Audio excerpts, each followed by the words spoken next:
गाय को चावल की रोटी खिलाने के 5 करोड़पति फायदे। कृष्ण उपदेश। गौ माता को रोटी क्यों खिलाएं? हर हर महादेव। हर हर महादेव। ओम नमः शिवाय। नमस्कार दोस्तों, बलवीर कोट्स चैनल में आपका स्वागत है। प्रिय दोस्तों, आज हम आपको एक ऐसी कथा सुनाने जा रहे हैं जिसे सुनने मात्र से आपके जीवन में सुख, संपत्ति और धन की वर्षा होगी। यदि आपको ऐसी कथाएं और आध्यात्मिक जानकारियां पसंद हैं और आप सनातन धर्म के बारे में जानना पसंद करते हैं, तो कृपया बलवीर कोट्स चैनल को सब्सक्राइब करें। हर हर महादेव। हर हर महादेव। मित्रों, यदि आप ज्ञान की दौड़ में पिछड़ना नहीं चाहते, तो कृपया हमारे चैनल बलवीर कोट्स को सब्सक्राइब अवश्य करें। भगवान श्री कृष्ण ने गीता में स्वयं कहा है कि ज्ञानी व्यक्ति को कभी पराजित नहीं किया जा सकता। गाय की सेवा करने और उसे रोटी खिलाने से क्या लाभ होता है? गाय के किस अंग को स्पर्श करने से रोग मिटते हैं और गाय को नमस्कार करने से क्या फल प्राप्त होता है? आज हम आपको इस प्राचीन महान कथा के माध्यम से बताएंगे कि मनुष्य को कितने लाभ मिलते हैं। तो चलिए, बिना किसी देरी के आपको गौ माता की इस महान कथा को सुनाते हैं। दोस्तों, एक बार देवर्षि नारद भगवान श्री कृष्ण से मिलने के लिए द्वारका नगरी में पधारे। भगवान श्री कृष्ण के पास आकर नारद जी ने उन्हें प्रणाम किया। देवर्षि नारद को देखकर भगवान श्री कृष्ण प्रसन्न हुए और पूछने लगे, हे देवर्षि, आपका द्वारका में स्वागत है। आज आपने द्वारका में आने का निर्णय किस प्रयोजन से लिया? देवर्षि नारद हर्षित होकर वे कहने लगते हैं, हे प्रभु, आप तो सर्वज्ञ हैं, फिर भी आप इस दास से प्रश्न कर रहे हैं। क्या मेरे मन में कोई प्रश्न आपसे छिपा है? आपको सब भली भांति पता है। भगवान श्री कृष्ण कहते हैं, हे देवर्षि, मैं आपकी द्विधा को समझता हूं और यह भी जानता हूं कि आप मानव जाति के कल्याण हेतु ही आज यहाँ आए हैं। बिना संकोच किए जो भी प्रश्न आपके मन में है, पूछिए। तब देवर्षि नारद कहने लगते हैं, हे प्रभु, यदि आप अनुमति दें तो प्रभु, आज मैं पृथ्वी लोक का भ्रमण कर रहा था और मैंने एक अत्यंत विचित्र दृश्य देखा। मैंने देखा कि कुछ दुष्ट मनुष्य गायों को हानि पहुंचा रहे थे, जबकि अन्य कुछ मनुष्य गायों की पूजा कर रहे थे। इस दृश्य को देखकर मुझे गहरी पीड़ा हुई। मनुष्य अपने स्वार्थ के लिए निर्दोष पशुओं पर अत्याचार क्यों करता है? हे प्रभु, मेरे मन में यह जिज्ञासा उत्पन्न हुई है कि जो मनुष्य गाय की सेवा और पूजा करता है, उसे क्या फल प्राप्त होता है, और जो दुष्ट गायों पर अत्याचार करते हैं, उन्हें किस प्रकार का दंड मिलता है? जब नारद जी ने प्रश्न किया, तब भगवान श्री कृष्ण मुस्कुराते हुए बोले, हे देवर्षि, आपने एक उत्कृष्ट प्रश्न पूछा है। जो व्यक्ति गायों को कष्ट पहुंचाता है, उसे उसके पाप कर्मों के लिए नरक में दंड जरूर मिलता है, परंतु जो गायों की सेवा करता है, उसे उत्तम लोकों की प्राप्ति होती है। गायों की सेवा से पृथ्वी और परलोक में मनुष्य को क्या फल मिलता है, इसे मैं आपको इस कथा के माध्यम से बताऊंगा। हे देवर्षि, आप इस कथा को ध्यानपूर्वक सुनिए, क्योंकि जो कोई भी इस कथा को सुनता है और प्रचारित करता है, उसके सभी पाप नष्ट हो जाते हैं। वह व्यक्ति धन धान्य से समृद्ध होता है और मृत्यु के पश्चात मेरे धाम गोलोक में जाता है। देवर्षि कहते हैं, हे प्रभु, यह मेरा सौभाग्य है कि मुझे आपके मुख से यह कथा सुनने को मिली है। मैं इस कथा को ध्यानपूर्वक सुनूंगा और इसका प्रचार मनुष्यों में करूंगा। भगवान श्री कृष्ण कहते हैं, हे देवर्षि, प्राचीन काल में पृथ्वी पर वैवस्वत मनु के वंश में दिलीप नामक एक राजा थे। महाराज दिलीप धर्म का पालन करने वाले, गुणवान, चरित्रवान और महापराक्रमी थे। उन्होंने धर्मपूर्वक पृथ्वी का पालन किया और अपनी प्रजा को सदैव प्रसन्न रखा। उनकी प्रजा हमेशा उनसे संतुष्ट रहती थी। मगध देश की राजकुमारी सुदर्शना महाराज दिलीप की पत्नी थी। महाराज दिलीप और महारानी सुदर्शना बड़े ही आनंद से जीवन यापन कर रहे थे, परंतु कई वर्षों के उपरांत भी महारानी को कोई संतान नहीं हुई। इस पर महाराज दिलीप ने एकांत में बैठकर विचार किया कि मैंने कभी पाप नहीं किया और सदैव धर्म के मार्ग पर चलते हुए ही सभी कर्म किए हैं, फिर भी मुझे संतान की प्राप्ति क्यों नहीं हो रही है। इस चिंता में डूबे हुए उन्हें एक विचार आया कि इस समस्या का हल शायद गुरु वशिष्ठ ही निकाल सकते हैं। इस विचार के साथ कि वे ही मेरे दोषों के बारे में बता सकेंगे और पुत्र प्राप्ति का उपाय सुझा सकेंगे, महाराज दिलीप अपनी पत्नी के संग गुरु वशिष्ठ के आश्रम में पहुंचे। आश्रम में वशिष्ठ जी नित्य कर्म और ध्यान से निवृत्त होकर अपनी पत्नी अरुंधति के साथ विराजमान थे। उसी समय महाराज दिलीप और रानी उनके पास पहुंचे और दर्शन किए। वशिष्ठ जी ने महाराज दिलीप का और अरुंधति ने महारानी का स्वागत किया, उनका कुशलक्षेम पूछा और आशीर्वाद दिया। वशिष्ठ जी ने महाराज से पूछा, हे राजन, सब कुशल मंगल है ना? आप और महारानी आज अचानक वन में मेरी कुटिया में किस प्रयोजन से पधारे हैं? किस कारणवश एक महान सम्राट को अपना राजपाट छोड़कर इस वन में आना पड़ा? श्वाकुल के सभी राजा अपने पुत्रों को जन्म देकर उन्हें राज्य सौंपकर तपस्या के लिए वन में आते हैं, किंतु आप तो अभी युवा हैं। आपने हाल ही में राज्य का भार संभाला है और आपने अभी तक पुत्र भी उत्पन्न नहीं किया है, फिर आप अपना राजपाट छोड़कर वन में क्यों चले आए? यह आप जैसे महान सम्राट के लिए उचित नहीं है। तब महाराज दिलीप कहते हैं, हे महर्षि, मैं यहाँ तपस्या करने के लिए नहीं आया हूँ। गुरुदेव, मैं सहायता की आशा में आपके पास आया हूँ, कृपया मेरी मदद करें, मैं बहुत पीड़ित हूँ। तब महर्षि अगस्त्य कहते हैं, हे राजन, आप जैसे महान राजा को किस बात की सहायता की आवश्यकता है? आप तो स्वयं सभी की सहायता और रक्षा करने में समर्थ हैं। महाराज दिलीप कहते हैं, हे गुरुदेव, मैं यह जानने के लिए आपके पास आया हूँ कि किस दोष के कारण मुझे पुत्र प्राप्ति नहीं हो रही है। कृपया अपनी दिव्य दृष्टि से मेरे दोष को जानकर मुझे बताएं और उसके निवारण का उपाय भी सुझाएं।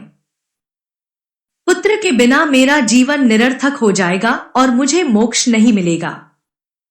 तब महर्षि अगस्त्य ने कहा, हे राजन, यह वास्तव में आश्चर्यजनक है, मैं निश्चित रूप से आपकी सहायता करूंगा। इसके बाद महर्षि अगस्त्य ने अपनी दिव्य दृष्टि से महाराज के अतीत को देखा और उन्हें राजा की एक गलती का पता चला। उन्होंने महाराज से कहा, हे राजन, आपसे एक गंभीर भूल हुई है जिसके बारे में आपको पता नहीं है। जब आप इंद्रलोक से देवराज से मिलकर वापस आ रहे थे, तब आपने मार्ग में एक कल्पवृक्ष के नीचे खड़ी एक गाय और उसके बछड़े को अनदेखा कर दिया था। वह गाय और उसका बछड़ा बहुत भूखे और परेशान थे। आपने उस कामधेनु गाय को न तो भोजन दिया और न ही उसे प्रणाम किया।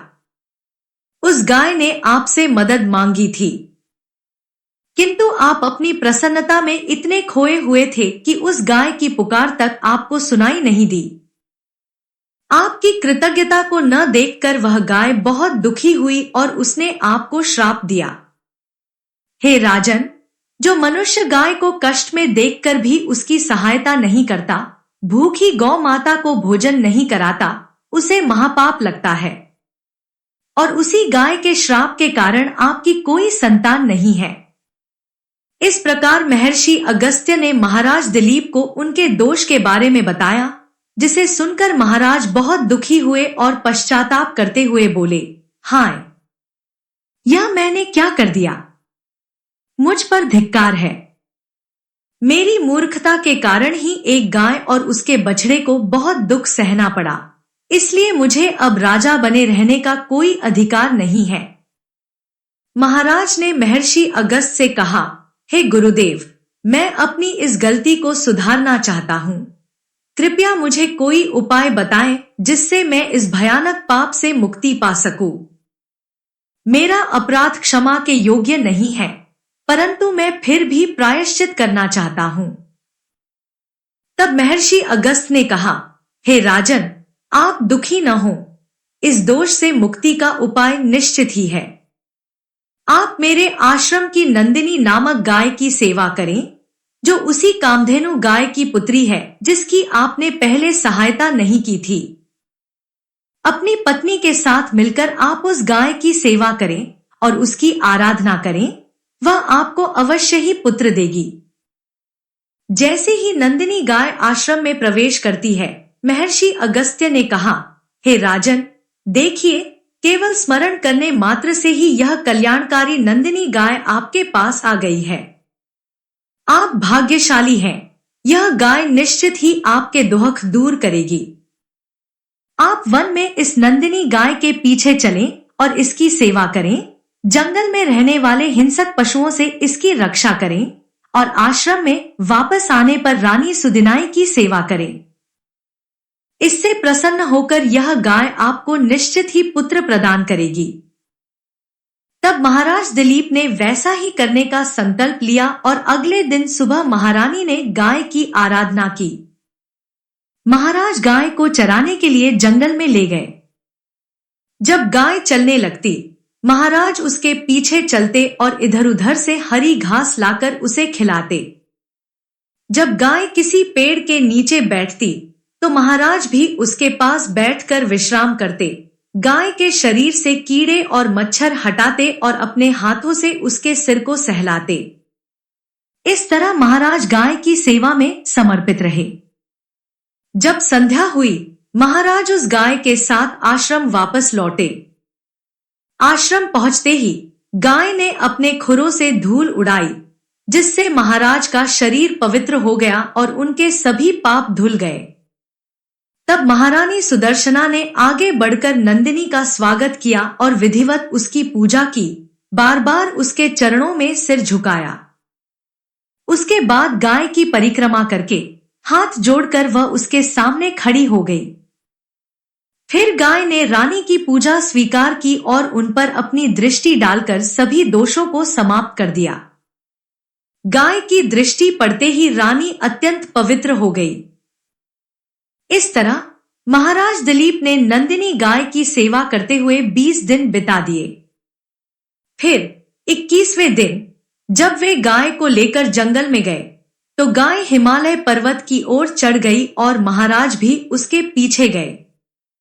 वहां पर्वत पर खड़े होकर महाराज हिमालय की खूबसूरती का नजारा ले रहे थे।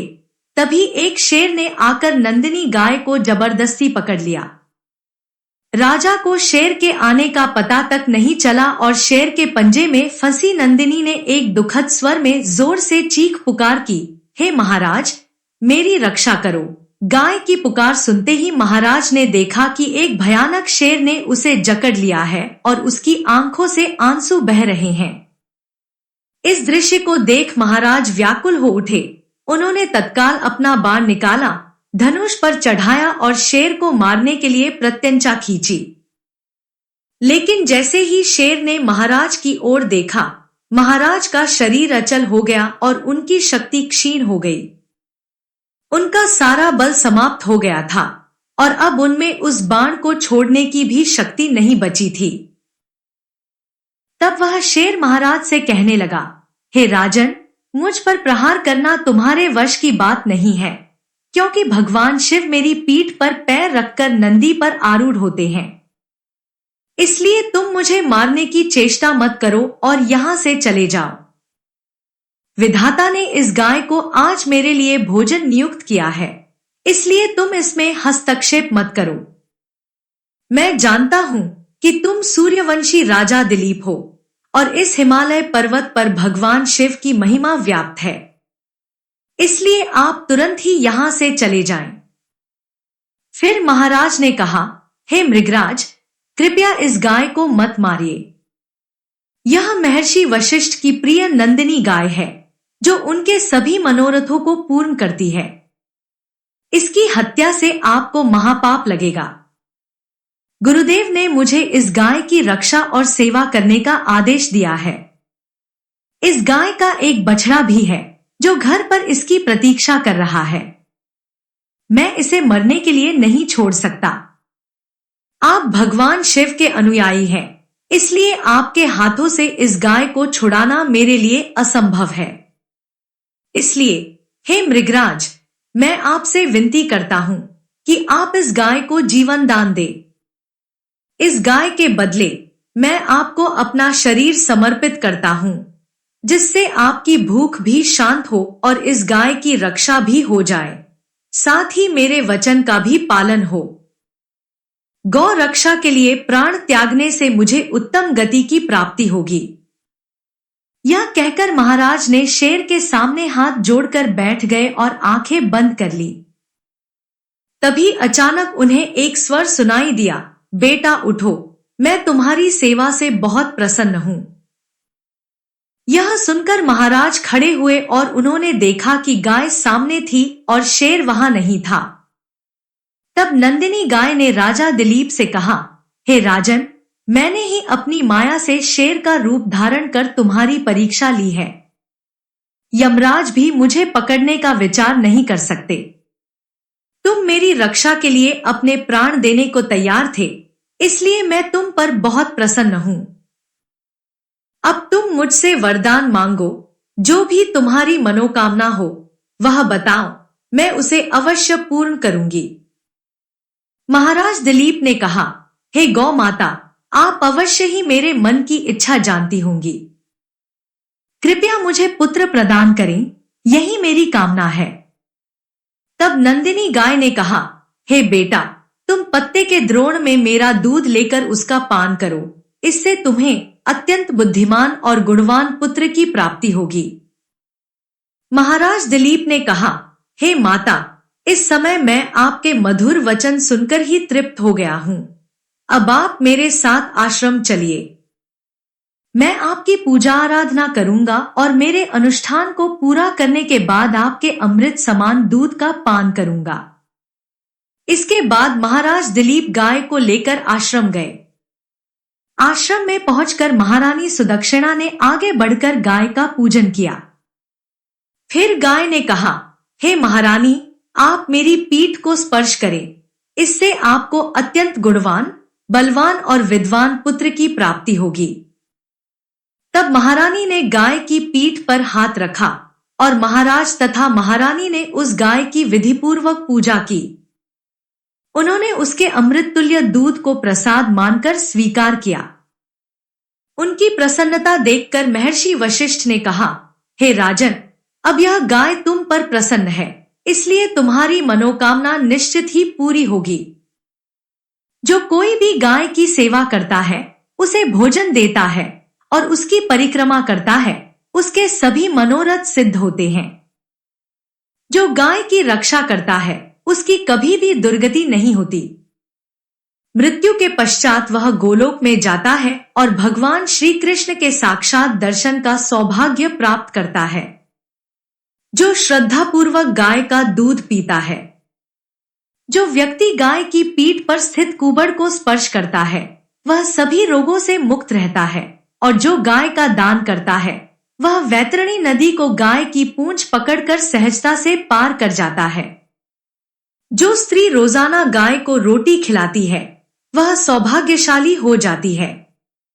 गाय को सभी पापों का नाश करने वाली और सभी मनोरथों को पूर्ण करने वाली माना जाता है, इसलिए हमेशा इसकी रक्षा, पूजा और भोजन कराना चाहिए। ऐसा करने से मनुष्य सभी ऐश्वर्य प्राप्त कर लेता है और उसकी दरिद्रता दूर हो जाती है। तब भगवान श्री कृष्ण ने कहा, हे देवर्षि, महाराज दिलीप ने गाय की सेवा करके एक पुत्र को प्राप्त किया, जिसका नाम रघु रखा गया। रघु के नाम से ही इस पृथ्वी पर सूर्यवंश की प्रसिद्धि हुई और बाद में उनके वंश को रघुवंश के नाम से जाना गया। इसलिए मित्रों, आप भी नियमित रूप से गाय की सेवा करें, उसे रोज रोटी खिलाएं और उसकी रक्षा करें। भगवान विष्णु और माता लक्ष्मी के अनन्य भक्तों, कृपया वीडियो को लाइक करें और सच्चे हृदय से कमेंट बॉक्स में जय श्री विष्णु, जय महालक्ष्मी, जय गौ माता अवश्य लिखें ताकि आपकी सभी मनोकामनाएं पूरी हों। और इस वीडियो को अधिक से अधिक अपने मित्रों के साथ साझा करना न भूलें। आइए शुरू करते हैं और जानते हैं कि सनातन धर्म में गाय, गंगा और गया का कितना अधिक धार्मिक महत्व है।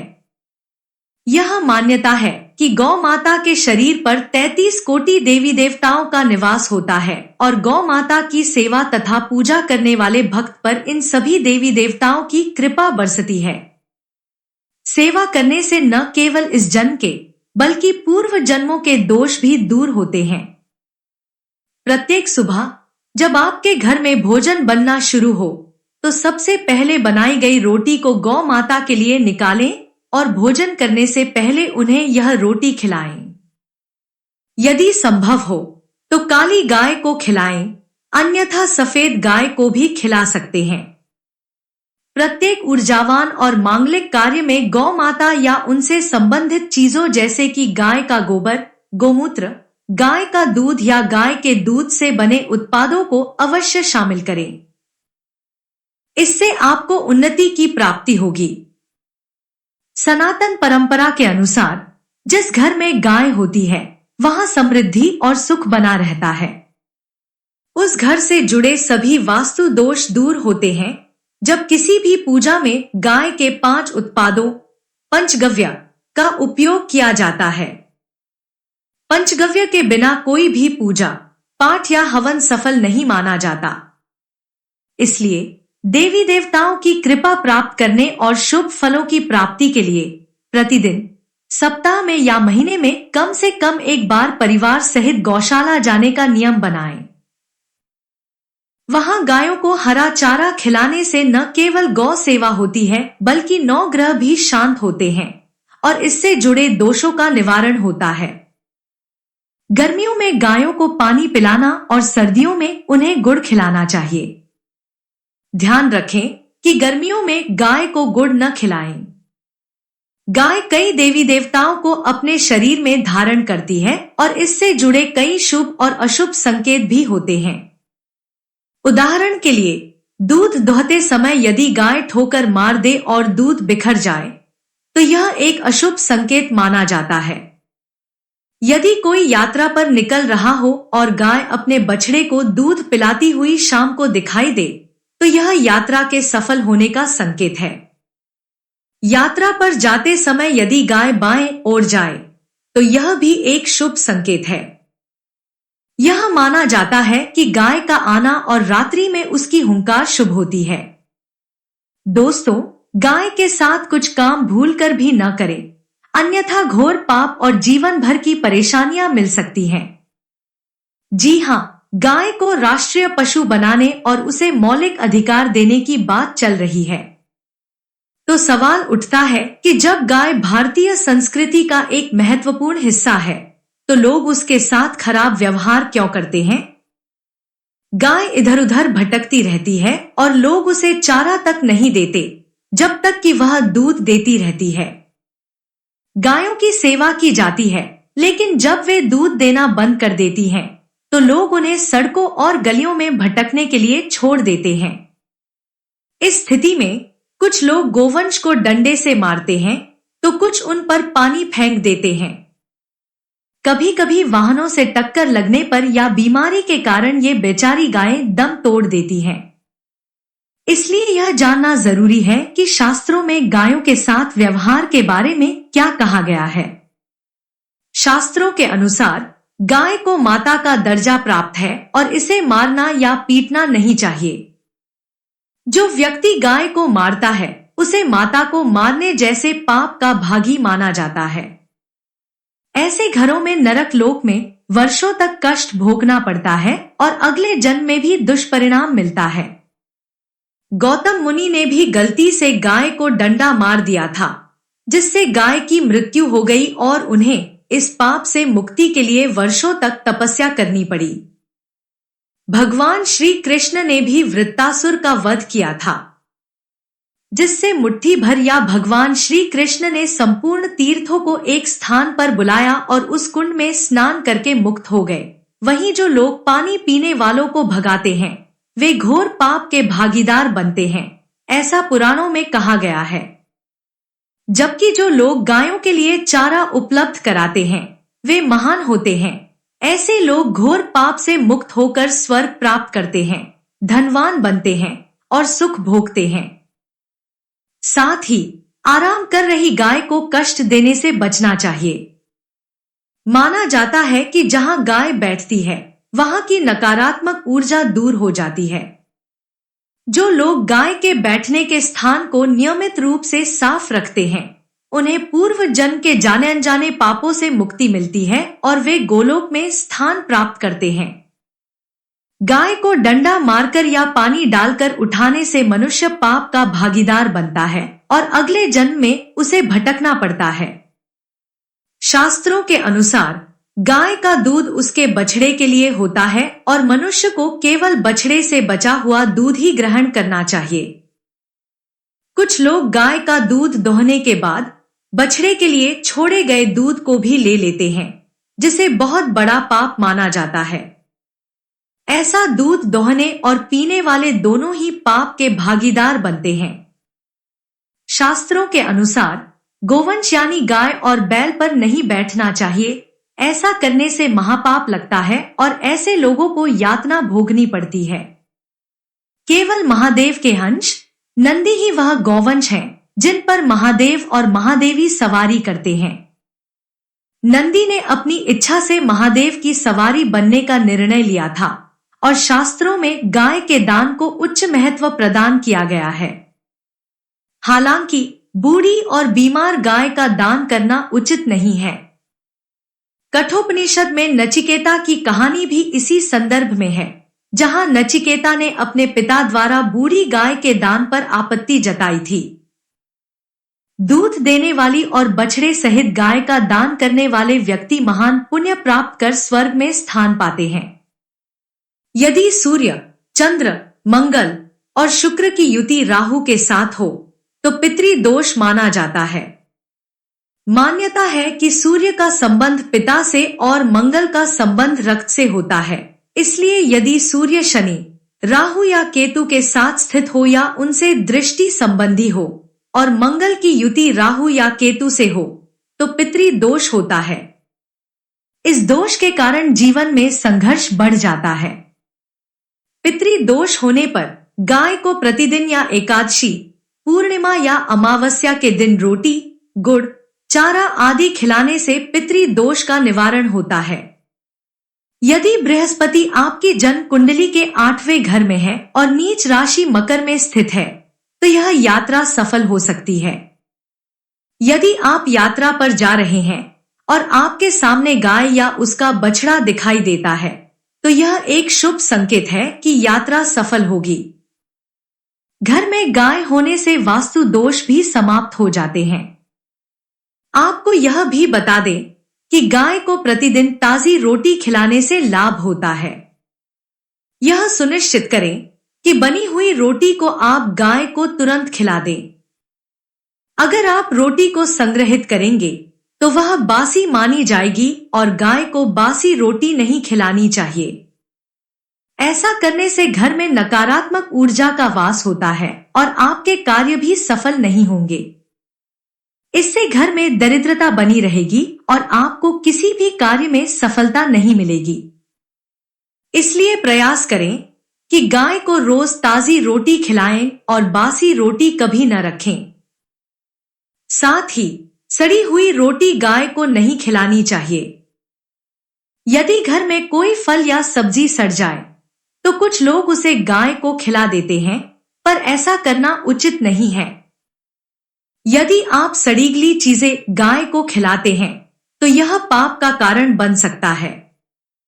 इसके बजाय आप आटे की 7 लोइयां बनाएं, उन पर हल्दी लगाएं और फिर उन्हें गाय को एक एक करके खिलाएं। प्रत्येक लोई को खिलाते समय गाय के सींग, पीठ और मस्तक पर हाथ फेरें और उसके चरणों को स्पर्श करें। ऐसा करने से माना जाता है कि आपके सभी कार्य सिद्ध होंगे और दुख का समय दूर होगा। वह समय भी समाप्त हो जाएगा। आपके जीवन में केवल खुशियां ही खुशियां रहेंगी। यदि आप एक बार में 7 बार गाय की परिक्रमा कर लेते हैं तो आपके सभी कार्य सिद्ध होंगे।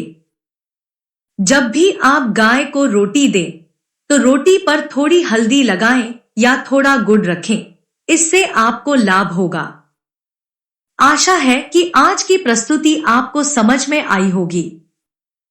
यदि इस वीडियो को बोलते समय कोई त्रुटि हो तो हम क्षमा प्रार्थी हैं। हर हर महादेव, हर हर महादेव। दोस्तों, आशा है कि आज की वीडियो आपके लिए लाभदायक होगी। यदि वीडियो आपको पसंद आई हो तो कृपया इसे लाइक करें और इसे अपने परिवार और मित्रों के साथ अधिक से अधिक शेयर करें। यदि आप पहली बार चैनल बलवीर कोट्स पर आए हैं तो कृपया इसे सब्सक्राइब करें और घंटी के बटन को दबाएं, जिससे इस तरह की सभी वीडियो के नोटिफिकेशन आपको सबसे पहले मिले। महादेव जी का पूर्ण आशीर्वाद पाने के लिए कमेंट में हर हर महादेव लिखें। ओम नमः शिवाय। नमस्कार दोस्तों।